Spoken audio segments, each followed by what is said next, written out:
नमस्कार दोस्तों, 2024 चुनाव में बहुत कम का समय बचा है। 19 तारीख से चुनाव पहला भी होगा, लेकिन आज प्रधानमंत्री नरेंद्र मोदी जी ने एक स्टेटमेंट दिया है कि ये देश में पहली बार ऐसा चुनाव होने जा रहा है जहां विपक्ष जीतने के लिए नहीं बल्कि मोदी को 370 पे रोकने के लिए लड़ाई लड़ रहा है कि मोदी जी का 400 पार का जो नारा था वो 400 पार ना हो, इसलिए विपक्ष सिर्फ लड़ाई लड़ रहा है बल्कि जीतने के लिए लड़ाई नहीं लड़ रहा है।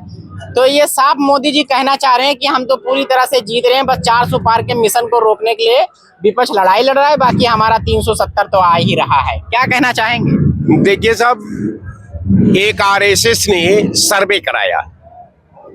आरएसएस ने भी सर्वे करवाया है? आरएसएस ने सर्वे करवाया। कोई आरएसएस की एजेंसी रही होगी, उसने सर्वे कराया।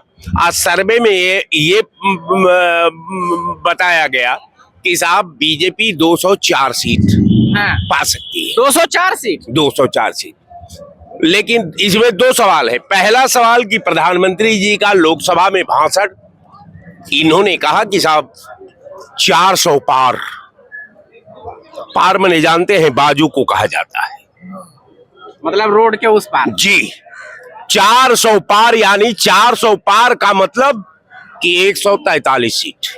143 पे रोक जी, इसलिए कि उन्होंने कहा। राहुल गांधी ने भी तो 188 के आसपास, 180 सीटों के आसपास बताया है। सबसे बड़ी बात कि राहुल जी ने जो कहा है, राहुल जी को पूरे हिंदुस्तान का जितना अच्छा एनालिसिस है, जितना अच्छा अनुभव है, जितना अच्छा भारत के दर्पण का अवलोकन किया है, मैं समझता हूं कि आज वर्तमान भारत में किसी दल के पास ऐसा नेता नहीं है जो आप समझिए, जो आदमी 4-6 हजार किलोमीटर प्रदेश को नापा है, उस आदमी के पास अनुभव तो होगा। वो भूगोल को देखा होगा, वो भूगोल का एनालिसिस किया होगा, एनालिसिस के बाद वो अपना जो है अनुभव का इस्तेमाल किया होगा, अपने तजुर्बे को इस्तेमाल किया होगा। अगर राहुल जी ने कहा है तो दो बातें हैं, एक और कॉलम जुड़ गया।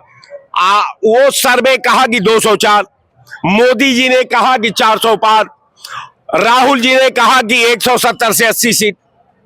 तो मुझे लगता है कि जो मैंने 143 का फाइनल डिसीजन लिया हूं कि भारतीय जनता पार्टी पूरे हिंदुस्तान के अंदर 143 सीट जो पार वाली है, जो मोदी जी ने कहा है, वही सीट भारतीय जनता पार्टी। आप अपना अनुभव साझा कर रहे हैं, फिर राहुल गांधी का बता रहे हैं कि राहुल गांधी ने देश दुनिया मतलब देखा है, चले हैं पैदल 6000 किलोमीटर तक, लेकिन मोदी जी को तो सत्ता का अनुभव है ना, 10 सालों से केंद्र में बैठे हुए, तो उस अनुभव पे 400 पार बोल रहे हैं। देखिए, वो प्रधानमंत्री बड़े बड़े डिसीजन लेने वाले हैं तीसरे कार्यकाल में। बिल्कुल, डिसीजन 10 साल में बहुत बड़ा का लिया है, इसमें कहीं दो राय नहीं।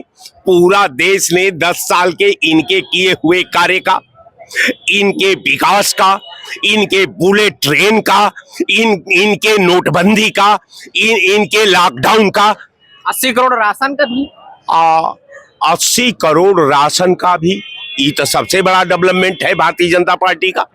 इतना बड़ा डेवलपमेंट तो पूरे दुनिया के अंदर किसी राष्ट्र के पास नहीं है जो मोदी जी के पास है, जो भारत के पास है।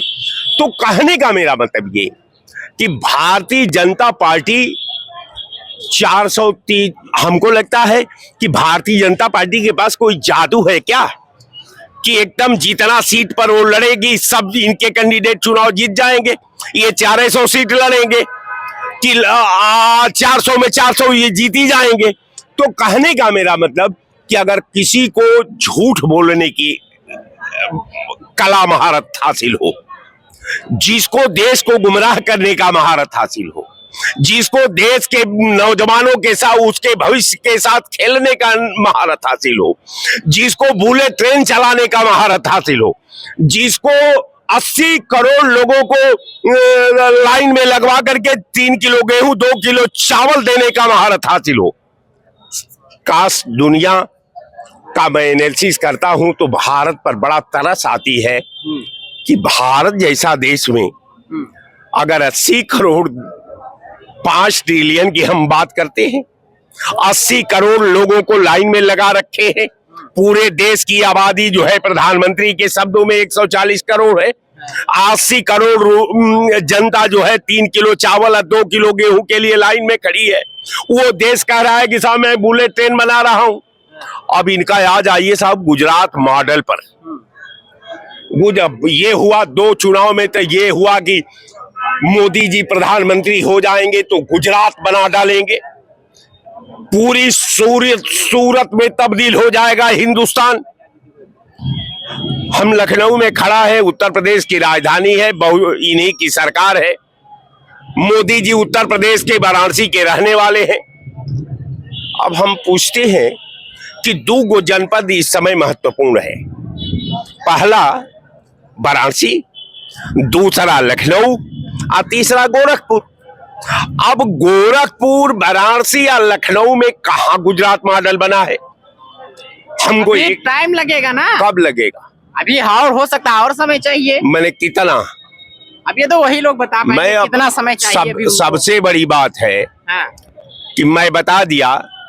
कहा जाता है कि 70 साल का मतलब जो सब प्रॉब्लम है, समस्या है, उसका समाधान करने में इतनी जल्दी नहीं हो पाएगा ना। 10 साल का समय नहीं चाहिए, आप बहुत समय चाहिए 70 सालों का समस्या का। 48 साल पूरे कांग्रेस का गवर्नमेंट रही है। 48 साल गवर्नमेंट हमारी रही है, शेष गवर्नमेंट इनकी रही है। चाहे वो जनता पार्टी के रूप में रही हो, चाहे इंडिकेट सिंडिकेट के नाम पर रही हो, चाहे जनता दल के नाम पर रही हो, चाहे भारतीय जनता पार्टी के नाम पर रही हो, तो समथिंग अब लमसम बराबर होने वाला। एक सरकार बनती है जब देश नंगा रहता है, देश के लिए खाने के लिए अन्न नहीं रहता, शरीर ढकने के लिए वस्त्र नहीं रहता, शिक्षा के लिए कॉलेज नहीं रहता, चलने के लिए सड़क नहीं रहती, यात्रा करने के लिए रेल नहीं रहती, उड़ने के लिए हवाई जहाज भी नहीं रहती। तो जब ये सब कहीं कुछ नहीं था, तो ये भारत इसरो का निर्माण करता है। आज जब वही कांग्रेस पार्टी, जिस कांग्रेस पार्टी ने देश को विमान दिया, जिस पार्टी ने रेल दिया, जिस पार्टी ने शिक्षा दिया, जिस पार्टी ने इस देश में IAS, IPS, PCS और PPS बनाया, जिस तमाम उद्योगों का जाल बिछाया, अरे आपका कौन काम है साहब 10 साल के अंदर? ठीक है, 10 साल के में आप बताइए कि कितना गन्ना मिल बनाए हैं उत्तर प्रदेश के अंदर, आपकी सरकार है। आप बताइए कि उत्तर प्रदेश के अंदर कौन ऐसा जनपद है जहां आपने लोहा फैक्ट्री डाला है, आपने स्टील प्लांट डाला है, आपने कार्बन प्लांट डाला है, आपने बिजली पावर हाउस का निर्माण किया है। आपने तो केवल 56 करोड़ लाख रुपया जो भारत पर कर्ज लिया गया था 14 प्रधानमंत्रियों के द्वारा, आपने तो अकेले 205 लाख करोड़ रुपया कर दिया। ये आपकी उपलब्धि है। आपने कहा कि हम बुलेट ट्रेन देंगे, आपने देश को साइकिल भी नहीं दिया। आपने इतना ही नहीं किया, बुलेट ट्रेन के नाम पर जो ट्रेन पुरानी भारत की थी वो भी उद्योगपतियों के हवाले कर दिया। आपने विमान उद्योगपतियों के हवाले कर दिया, आपने पोर्ट हाउस उसके हवाले कर दिया, सारा कल कारखाना उनके हवाले कर दिया, बैंक उनके हवाले कर दिया, LIC उनके हवाले कर दिया, सारा जो रक्षा सौदा था उनके हवाले कर दिया। जिसको साइकिल बनाने का तकनीकी ज्ञान हो उसको राफेल बनाने का आपने ठेका दे दिया। ये विश्व के इतिहास में आप पहला शासक है जो उस आदमी को जो साइकिल नहीं बना सकता उसको राफेल का ठेका दिया जाता है। ये आपकी उपलब्धि। ठीक ठीक जी। पंडित जी क्या कहना चाहेंगे, कैसे देखते हैं देश में माहौल, क्या आप देख रहे हैं, चल रहे हैं, तो आप क्या माहौल देख रहे हैं बताइए। देश का माहौल बहुत खराब है। क्या हो गया, क्या ऐसा खराब है? सब कुछ तो बेहतर चल रहा है, लोग बता रहे हैं। अरे बच्चे जो है तड़प रहे हैं बेरोजगारी से, नौकरी नहीं पा रहे हैं बच्चे। उसके बाद 80 करोड़ जनता को ये और गरीबी में ढकेल रहे हैं फ्री में राशन दे करके। अच्छा ये तो अच्छी बात है गरीब आदमी के लिए। भैया अच्छी बात है, तो ये बताओ तुम, दूध और दही वो जो है किताब कॉपी पे 22% 18% आप टैक्स लगा रहे हो, और हीरा डायमंड अपना खरीद करके 3% टैक्स लगा करके रख रहे हो गुजरात में। कहाँ का नियम है हमको बताओ आप। हीरा जो है पूंजीपति उद्योगपति लोग खरीदते हैं, एक आम जनता नहीं खरीदता है। ठीक है, आप कफन पे जो है 22% 27% जो है जीएसटी लगा रहे हो, कहाँ का नियम है हमको बताओ। जनता कैसे आपके साथ रहेगी? लोग ये कहते हैं कि सुना जाता है कि ब्राह्मण आदमी मतलब भाजपा के आदमी होते हैं, भाजपा को ही वोट करते हैं। आपको ऐसी क्या नाराजगी है भारतीय जनता पार्टी से कि आप ब्राह्मण हो के विरोध कर रहे हैं? भाजपा को जिसका जमीर मर गया है, जिंदा नहीं है, हाँ। वही भाजपा सपोर्ट करेगा। हम भी सपोर्ट किए थे 5 साल, खूब इनका अंधभक्ति का चश्मा लगाए थे। आप भी भाजपा सपोर्टर थे? खूब सपोर्टर किए थे 5 साल, खूब इनकी अंधभक्ति का चश्मा मैं भी लगाया था। लेकिन जब देखा कि पूरा देश बेच रहे हैं, ये गुजरात ले जा रहे हैं, तो अंधभक्ति चश्मा उतार करके मैंने रख दिया। और बच्चों के साथ जो है कितना घिनौना खेल खेल रहे हैं। तो आप पहले भारतीय जनता पार्टी के सपोर्टर रह चुके हैं और अब आपको कुछ समझ आ गया इसलिए आपने पार्टी। बिल्कुल 100% देखिए ना, आप 3-3 साल की नौकरी दे रहे हैं, बच्चे जो है मर रहे हैं बॉर्डर पे, उनको लदा करके घर भिजवा दे रहे हैं, घर भी नहीं आ पा रहे हैं वो, उनके लिए सुविधा भी नहीं है कि शहीद होने का दर्जा नहीं मिल रहा है उनको। तो ये नाराजगी भारतीय जनता पार्टी से इस हद तक आपकी कैसे आ गई? अरे क्यों नहीं आ जाएगी भाई, कोई आदमी देश बेचेगा, उसके बाद जिसका जमीर जिंदा होगा वो बोलेगा नहीं, बोल, अरे उनसे लड़ाई नहीं लड़ सकता, बोल तो सकता है, उसमें कौन सी बड़ी बात है। तो कैसे देख रहे हैं भारतीय जनता पार्टी को? 400 पार का नारा प्रधानमंत्री ने को मैंने शराब दे दिया हूँ, 70 साल बाद आए हैं, अब 200 साल नहीं आएंगे, गारंटी है, इसको लिख लो। आप शराब दे रहे हैं? आप कौन होते हैं भारतीय जनता पार्टी को शराब? मैं ब्राह्मण हूँ, ब्राह्मण का शराब कैसे, कौन से ब्राह्मण? ये ब्राह्मण हूँ, ये ब्राह्मण, ठीक है। हाँ। हाँ, जनेऊधारी ब्राह्मण है आप? ये देखो, ये ब्राह्मण हूँ, शराब दे रहा हूँ, अगर ये आ जाए 200 साल तक का, जो कहना वो हार जाऊंगा। ये आप बहुत बड़ा स्टेटमेंट। हाँ, मैं बता रहा हूँ, मैं यादव और वर्मा और वो तेली नहीं हूँ, मैं ब्राह्मण हूँ, इनको शराब दे रहा हूँ, 200 साल नहीं आएंगे। क्या कहना चाहेंगे भाई? इन्होंने बिल्कुल सही कहा है। मैं भी भारतीय जनता पार्टी का कार्यकर्ता था, मैं भी बूथ अध्यक्ष वार्ड नंबर 20 भाग संख्या 515 लखनऊ। कोई पर्ची वर्ची है कि वैसे बोलते जा रहे हो? चेक कर लिया पूर्व जाएगा। है वो, पूर्व है हमारे अरविंद मिश्रा मंडल अध्यक्ष है। उन्होंने जब हमारे देखो, इधर देख के बात हमारे करो। साथ धोखाधड़ी किया, ये पार्टी कार्यकर्ता सब पोलिंग बूथ का मैं एजेंट, हमारा बस्ता किसी और को दिया, मेहनत हमने किया, और जो दूसरा पैसा तो आप एक मिनट शुरू, आप भारतीय जनता पार्टी के कार्यकर्ता थे, तो क्या हो गया आपके साथ जो आपने पार्टी छोड़ दी? पोलिंग बूथ का बस्ता गा गए, फिर राम मंदिर के नाम पे मुझसे आधार कार्ड फोटो मांग लिया, ले चलेंगे राम मंदिर, और दूसरे दिन कहीं बस कैंसिल हो गई, और सिर्फ RSS और जो कट्टर सोच के थे वो लोग को लेके गए, कहीं आप ठाकुर है, हम आपको नहीं जाए, सिर्फ हम लोग पंडित ही इसमें रहेंगे।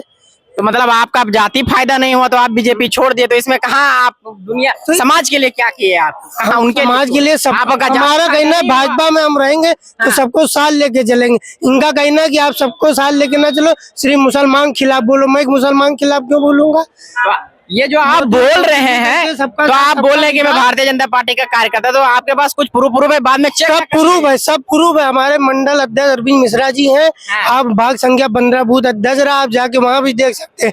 हमारे पास पूरा प्रूफ घर पे रखा है मेरे साथ, चलिए मैं दिखाता हूँ। तो आप सिर्फ भारतीय जनता पार्टी से नाराज हैं कि मोदी जी से भी नाराज हो? मोदी जी से भी नाराज, कहते हैं सबका साथ सबका विकास। आज देश में सबका साथ सबका विकास कहाँ हो रहा? सबका साथ सबका विनाश हो रहा है। कैसे विनाश हो रहा है भैया? आप देखिए, बड़े बड़े काम हो रहे हैं देश में। इन्होंने कहा था स्मार्ट सिटी बनाएंगे, आज नरक सिटी बना दिया इन्होंने। कहेंगे गड्ढा मुक्त होंगे, आज सड़क में जाके देखिए विकास नगर तमाम जगह इसी। उत्तर प्रदेश में आपको मोदी जी का विकास नहीं दिख रहा है? कहीं विकास नहीं दिख रहा, सिर्फ अखबारों में दिख रहा, टीवी में दिख रहा है।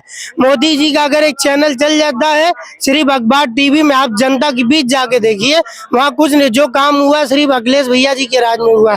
उन्होंने उत्तर प्रदेश को उत्तम प्रदेश बनाया। योगी जी के मुकाबले में और अखिलेश जी के, दोनों लोग के मुकाबले में किसका कार्यकाल बहुत शानदार रहा है? सबसे बढ़िया कार्यकाल शानदार माननीय अखिलेश यादव जी का था। कैसे, क्या? उन्होंने जो उत्तर प्रदेश को परिवारवाद पार्टी का आरोप लगता है उन पर। योगी जी भी कहते हैं कि परिवारवाद का सिर्फ भला हुआ है, परिवारवाद तो सिर्फ भारतीय जनता पार्टी के लोग कह रहे हैं। मोदी जी खुद कहते हैं हमारा परिवार 140 करोड़ देश की जनता है, तो क्या अखिलेश यादव जी परिवारवाद नहीं कर सकते?